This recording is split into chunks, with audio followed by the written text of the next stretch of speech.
Hi, this is a short video on how this relates to topology. If for those who are interested, I will not ask you or expect you to know perfectly what topology is, but I want to draw a connection to this for those who are interested.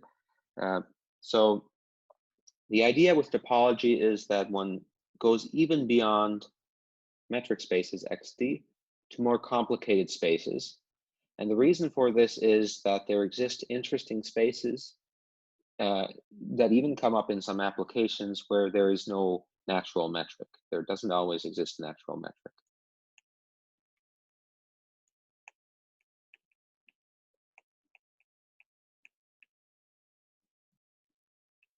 And this is more of an issue in theoretical mathematics, that certain very large or very infinite constructions, they don't have any good metrics on them.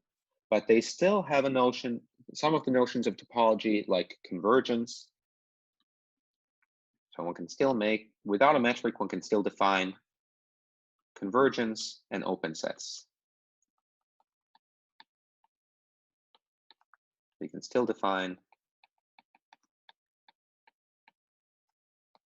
convergence, and we can talk about open sets.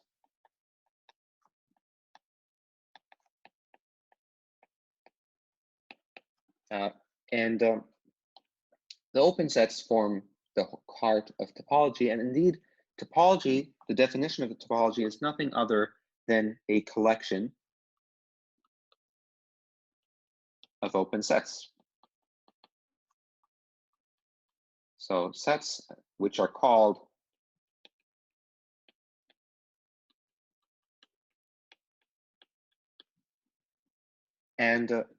so we declare certain sets to be open. Now, not just any collection will work. We wanted to share some of the properties that are common from metric spaces. So one is that the empty set is inside tau. The full set is inside tau. So this is set A contained in X. So some collection of sets in A. And then additionally to that, we assume the two properties that hold for open sets. If we take any union of open sets, then this is in tau if AI are in tau for all I and I. And this can be any set, can be anything. And 3 is that finite intersections also keep us in the set. So this one I will write more clearly as finite. I equals 1 through n. AI is in tau if AI are open sets for I equals 1 through n. So this is a fairly abstract way, but we are abstracting not properties of distance, but properties of open sets. And the reason for that is that these turn out to be the crucial things to make a reasonable notion, say, of convergence. This is now examples are slightly hard to come by, but for example, R, if we define tau to be all the sets that are of the form open, half open interval from A to infinity. And you can verify that this satisfies the assumptions. Well, we have to include the empty set in here and the full line. But this is a topology. It's very different than the usual topology, but it verifies these assumptions, and one can define a notion of convergence based on that. I won't now define that. But I want to say one thing which makes this reasonable and connects these two things to each other, and is also an important fact about metric spaces, is that if you take a metric space, XD, then the following statement is always an equivalence. omega is open if and only if the complement is closed. And sometimes this is used in topology. This theorem is converted into a definition.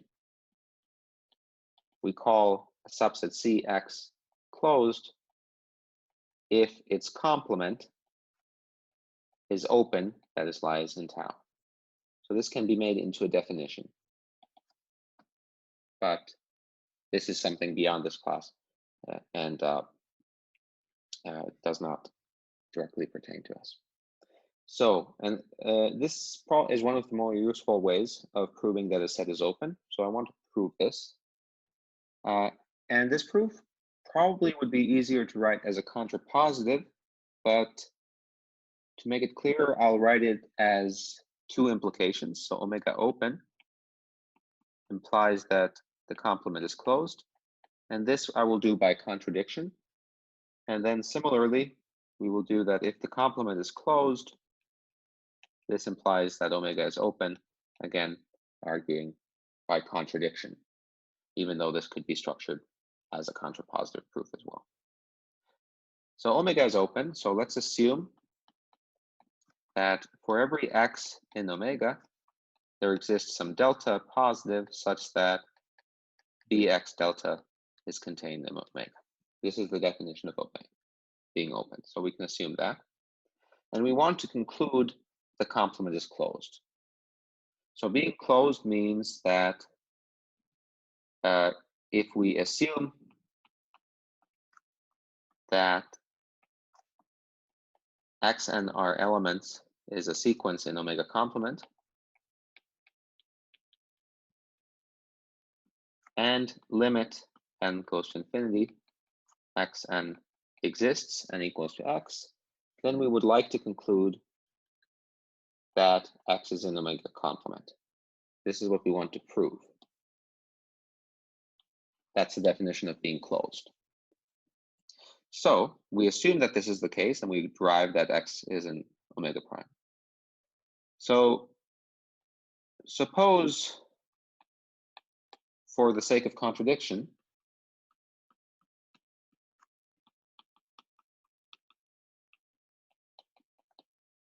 that x is actually an element of omega, not in the complement. Well, then by assumption, the first assumption, there would exist a delta positive such that the entire ball, bx delta, would be contained in omega.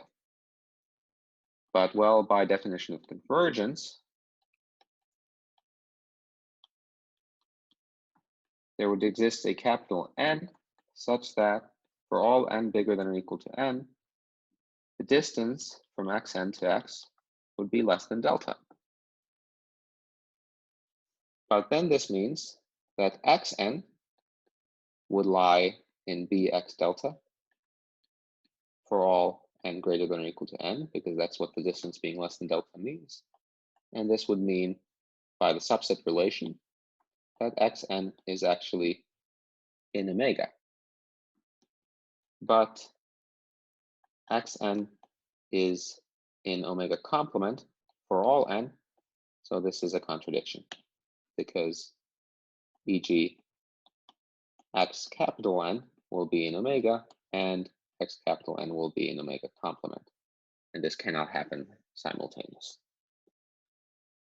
So this is a contradiction, so our supposition, this is wrong, therefore x must be an omega complement, and we've done.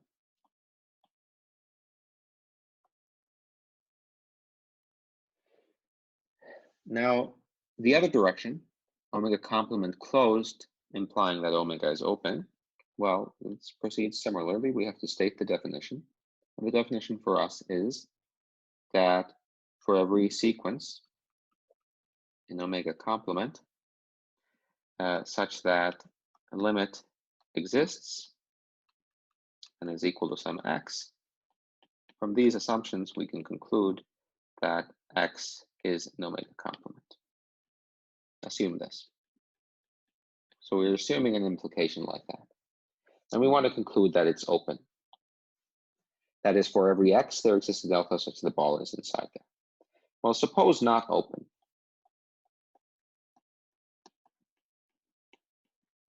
Well, this means that there exists an x in omega. We'll use the same x here because this will play the same role. There exists an x in omega such that no matter the radius that we choose, for every r positive, the ball bxr is not contained in omega, so it intersects the complement in a non-trivial way. Well, because it intersects the complement in a non-trivial way, we can find elements in there. And since we can do it for every r, and we want a sequence to apply the assumption, we'll apply it with a decreasing sequence of 1 over n's. Now, for each n in natural numbers, there exists an xn in bx 1 over n intersected omega complement.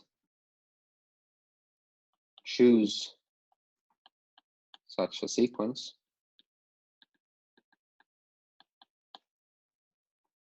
Well, xn lie in omega complement for all n. We have that. And 2, we have that distance xn to x, which is bigger than or equal to 0, is strictly less than 1 over n. And this implies that limit n goes to infinity if dxn x is equal to 0. And then by definition, limit n goes to infinity if xn is equal to x. But now by 1 and 2, these together, since omega complement is closed, they give us that x actually lies in omega complement. So x is in omega and x is in omega complement, which is a contradiction to our assumptions. So omega must be open, because otherwise we get a contradiction in our statement.